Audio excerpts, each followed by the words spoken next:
Uncle Mark. Uh-huh. It seems bad right now, doesn't it? Like now? Like now. Well, right? now was much worse than now just a minute ago. Yes, it seems pretty bad. And the now is even worse. Yeah, it just continues. It turns out that it was also bad then. Yes, it probably was whenever then was. But if you've listened to any of our segments, you know that then is always worse than now. Well, that's true. I think that's not. I think if you've read your Steven Pinker, you know it was worse then than it is now. Yeah. Except that now it's worse than it was the other now. Right. So, you know. Yeah. There's an ebb and a flow, guys. But here we are, three uncles, united in purpose, but geographically divided once again by the scourge of our time, the dark shadow that looms over the whole world as at this moment in history. The plague of the 21st century, that's right, Post Malone. But we also Do you know got he this lives whole here now, I think? Yeah, he lives in Utah. He's down in the southern part of our of this valley of ours. There's a tiny little ramen place. This old, you guys probably know the place. This little Japanese-owned old family business that's just off the beaten path, and they have a picture of it, an autographed picture of him in there. It's cracked me up. Yeah, there you go. Anyway, we also have this whole coronavirus pandemic on, and we're all doing our civic duty and socially distancing ourselves to slow its spread.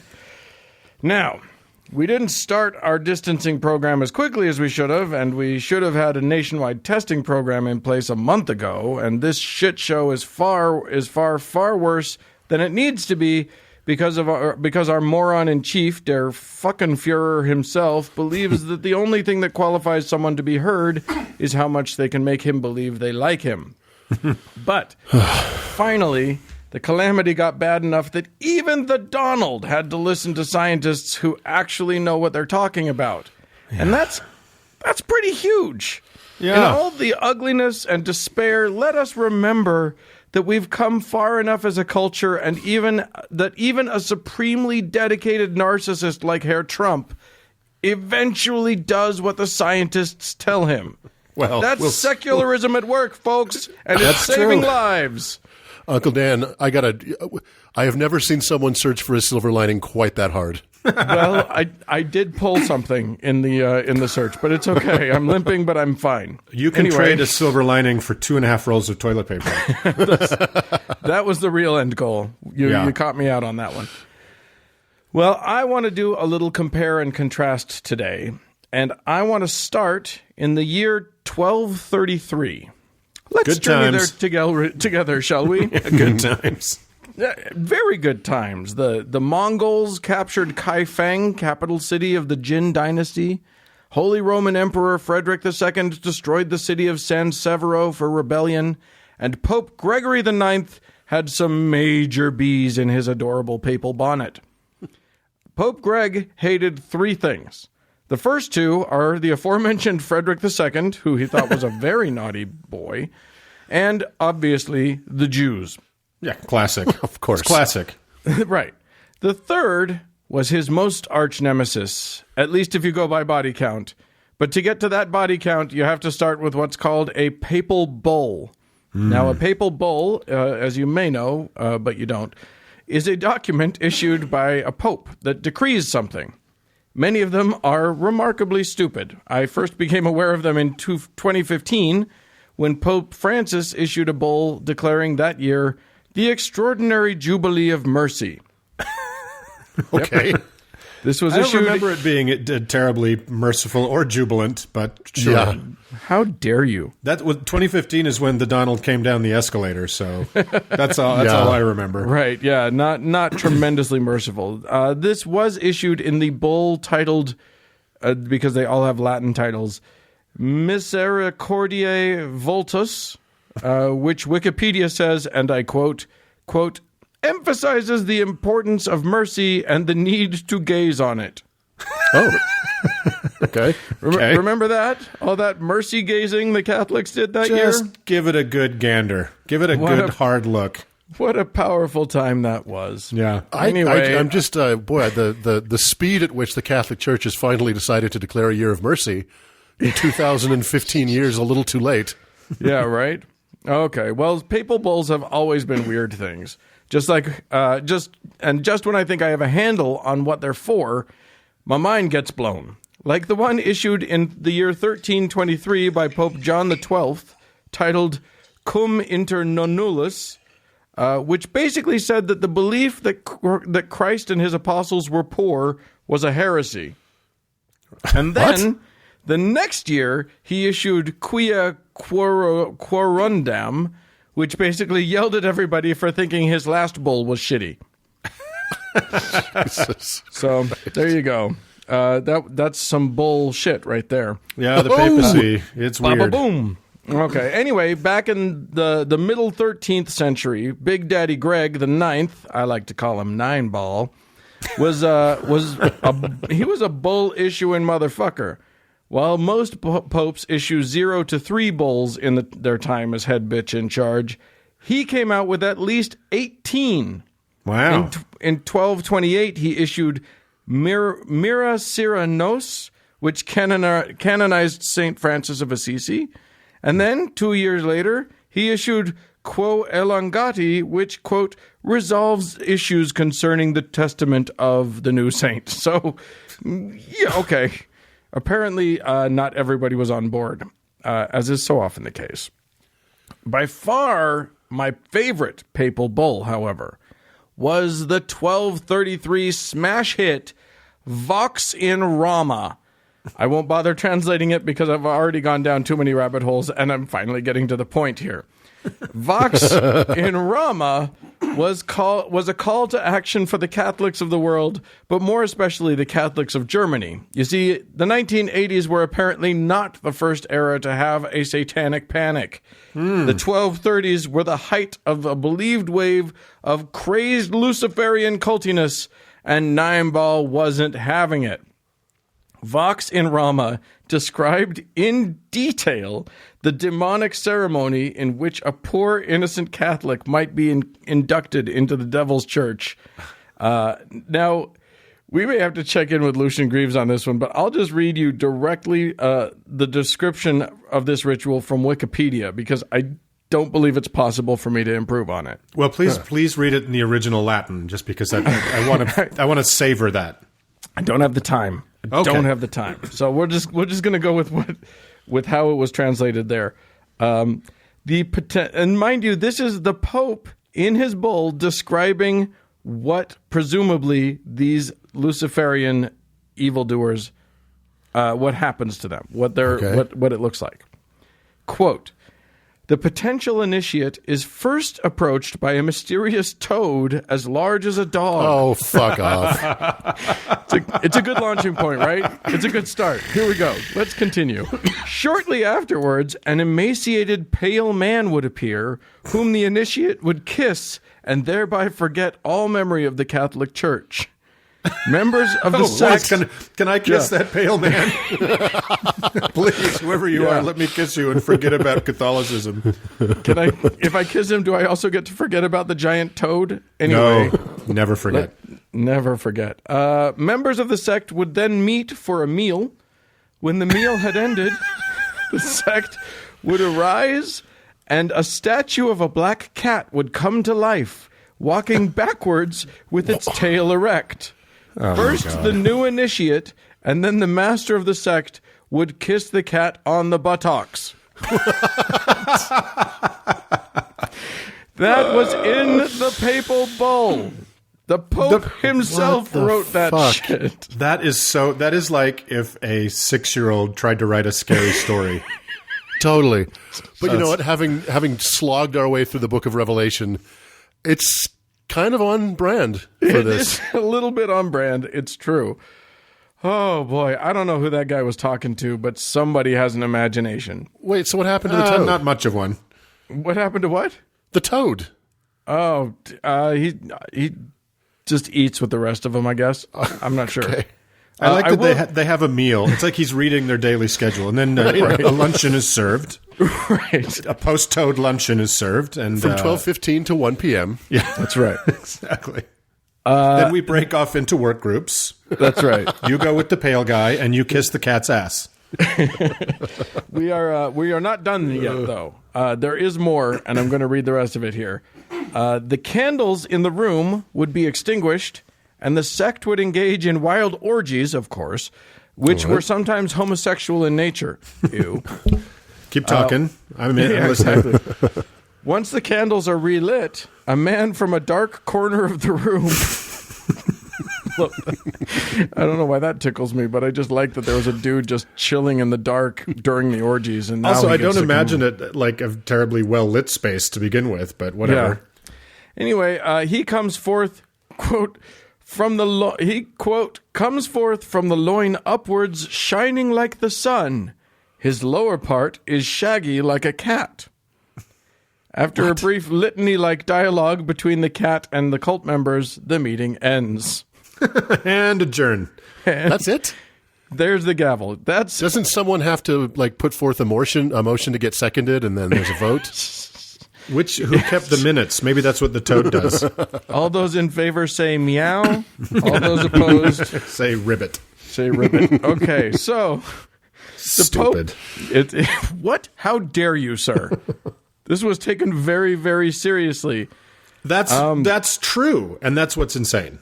Yeah. Yeah. And the world took it seriously, and they were shook. The half-son, half-cat men were teaching feline ass worship. Things were not okay. But how to solve it? What could be done to curb this evil? Well, since this was certainly all just made-up bullshit, it would be pretty difficult to find any actual members of this cult to, burn them alive or drown them or whatever. So they did the next best thing. They started killing cats. As Uncle Mark described in his hilarious Animal Court segment in episode 46, The Lesser of Two Weevils. Thank you. And it was, believe me, it's delightful, you guys. If you haven't heard it, go back. It's pretty fun. This launched a continent-wide campaign to torture and murder all of the little kitties. Ugh. I mean, they had surely already suspected that cats were evil, but now that they had confirmation from the Holy Father himself, it was open season on the kitties. And all this hatred and murder of cats lasted for fucking centuries. Yeah. Well, I don't know if y'all have ever heard of this, but cats do more than just sit around all day ignoring the humans who desperately want their affection. No, contrary to everything I learned watching Tom and Jerry cartoons, it turns out that cats are also pretty fucking useful at keeping the vermin population under control.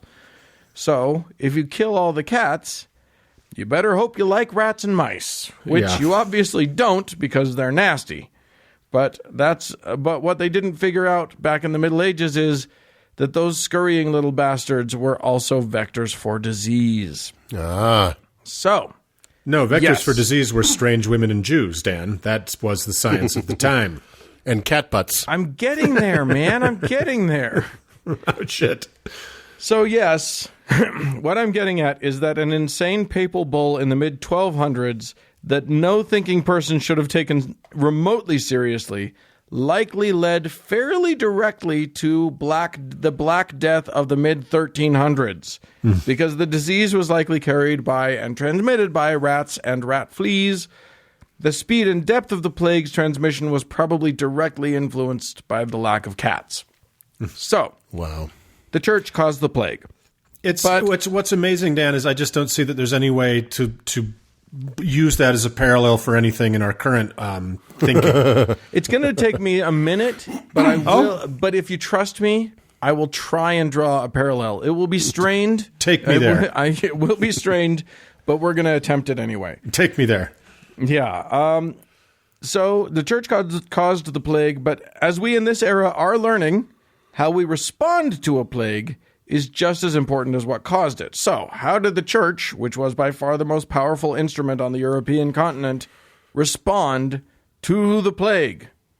Well, to be fair, nobody knew shit about shit when it came to infectious disease in the 14th century. So, they were pretty sure it was caused by breathing in miasma or bad air, which would cause an imbalance of humors.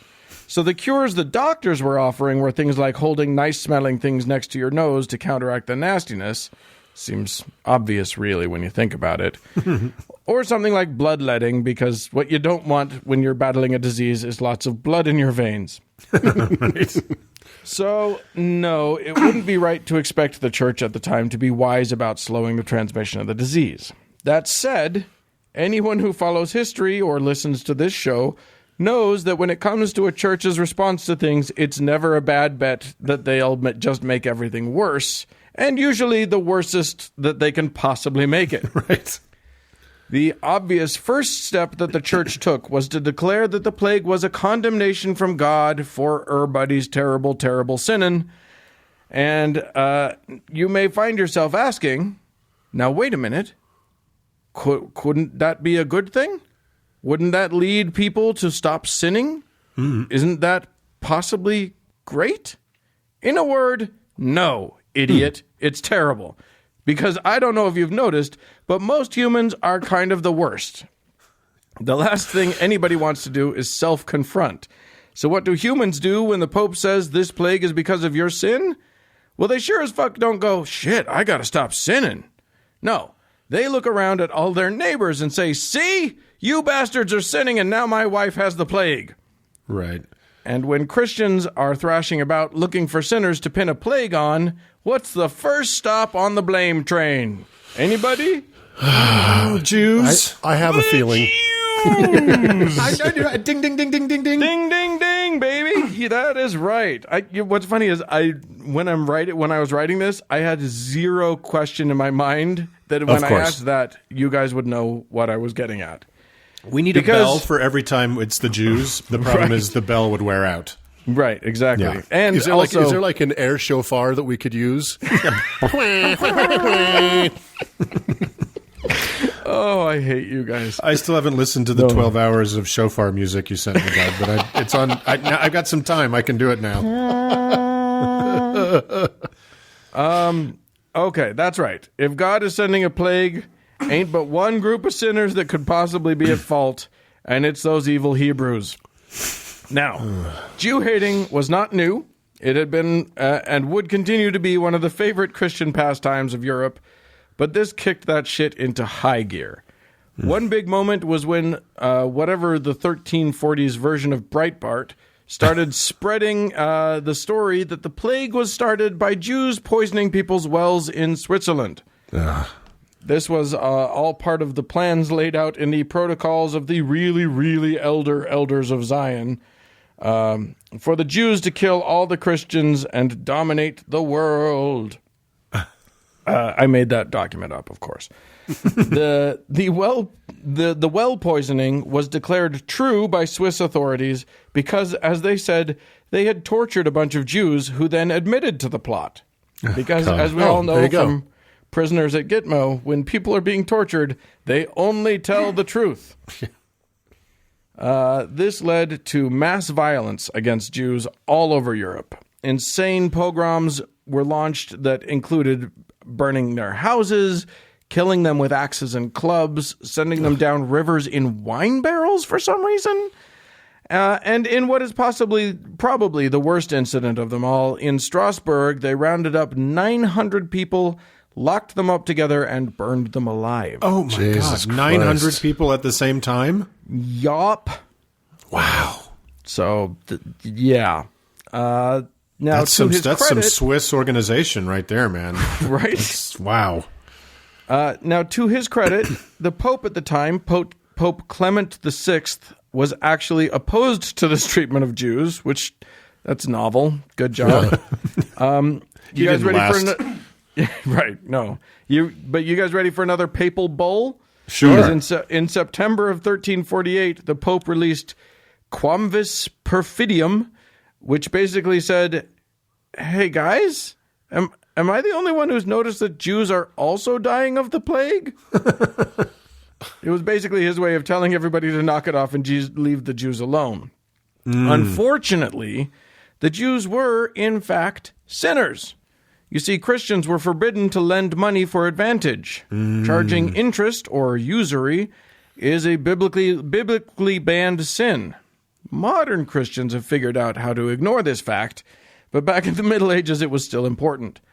However, Christians still wanted to do business, and loans were a super useful way to get business done. So the Christians set up a system. The Christians set up this system where the Jews were the lenders of European society. Now, this meant that Jewish people could become quite rich, which pissed off a lot of poor Christians, and it meant that a lot of rich Christians owed Jews money. So even though it was the Jewish community that was keeping the economies of Europe lubed up and operating, they were also wildly resented. So when an opportunity arose for Christians to feel righteous while they killed the guy that they owed a lot of money to, Right. yeah, they jumped on that. Yeah, hashtag cancel Christian debt, right? Right? Right. Yeah. Exactly. Meanwhile, the church, which normally was the organization everybody turned to for comfort and aid, had nothing to offer against this plague. While people died by the millions and fear gripped the land, the church doled out little more than platitudes and blame. That's weird The priests, of them. yeah, it's so Yes. strange. You would have thought they had so much more to offer. What a different tack for them to take. Right? Yeah. The priests were actually dying in higher numbers than the laity, likely because of increased contact with infected people. They, Or all the sex. Right. Well, there's that too. So they started shirking their duties. They stopped performing last rites. They shut people out of the churches. They were, in fact, useless, and the people started to notice. Confidence in the church was it understandably dwindled. I can't draw any direct lines on this, but it seems very possible that the church's ineptitude in the mid-1300s changed the game enough that 150-ish years later, when an upstart priest nailed a bunch of complaints to a church door, he wasn't put to death as a heretic, but rather led the most important schism in Christian history. Interesting. Love me a schism. Who doesn't love a good schism? I didn't know that. I didn't know that about the priest class being seen as fucking useless during the play. I mean, obviously they were anyway, but Well, I mean, but they and weren't not to- even doing the things that they normally do to pretend it's all magic. Right. Right. Yeah. Well, But- and even when and- they did, they weren't protecting anybody. No, people were still getting it. Right. I mean, imagine the vectors in a medieval church, right? The holy water, the wine, you know what I mean? Like, yeah. just how much damage that could be in a church. So Yeah. and closing down the churches sounds a little familiar. Yeah, you think? Mm-hmm. Yeah. Look, the fact is that after a few years of pogroms and plague, the population of Europe had been decimated. Actually, much worse than decimated for those etymological pedants out there.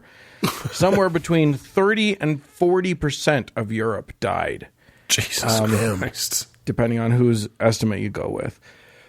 Also, a bunch of Asia and the Middle East, but I don't have time to do the Muslim response to the plague, though it was fascinating. So here we are now in the midst of another worldwide plague, but now we know a lot more about the causes and spread of disease, which is great because it means that we have so many tools that the people of the Middle Ages didn't have. But to whom do we look for help? Well, as of on the very day we are recording this, Pope Francis just called for world prayer to combat the disease. Great. Thanks. What about kissing a cat on the ass? It's just call Lucian. Let's get him on the Yeah, horn. Mark, don't be stupid. That's an old bull. That's an old papal bull. The new ones. Oh, did you also see that he said, if you're confessing, just do it directly to God? It's like, dude, you just cut out the entire fucking middleman, which is you. Yeah, exactly. You just exactly. Yeah, it is interesting that times of crisis like this are when the churches prove to themselves how worthless they are. Mm-hmm. Yeah. So now the churches are closed, and the only folks who are helping in any real way are the scientists, and that, my dear uncles, is how it should be. Yay! That is exactly how it should be. Yeah. Absolutely. Like it's it kind of inverts the old there are no atheists in foxholes, which is a bullshit thing. Right. And there are no religious there are plenty of religious extremists in time of crisis, but sane religious people, suddenly it's like, hey, let's see what Dr. Fauci has to say. Yeah, exactly. There's no religious people in hospitals right now. You know what I mean? Crises. And the people we're turning to save us are the non-religious, scientifically minded members of our society who we should have been listening to the whole time. And maybe we will. Maybe we'll start listening more. But my freedom. So there you are. There you have it. Small bits of progress have been made, at least societally, if not in how our brains think about things. Well, thank you for taking us to a sunnier time, Dan. Yeah. Yes. I think, like you said, Uncle Dan, that we have many tools that the people in the Middle Ages did not have, but we have a ginormous orange tool that they didn't have to contend with. Oh, nice one. That was a long walk. All right. Well, that's wonderful. I think let's all wash our hands and move on.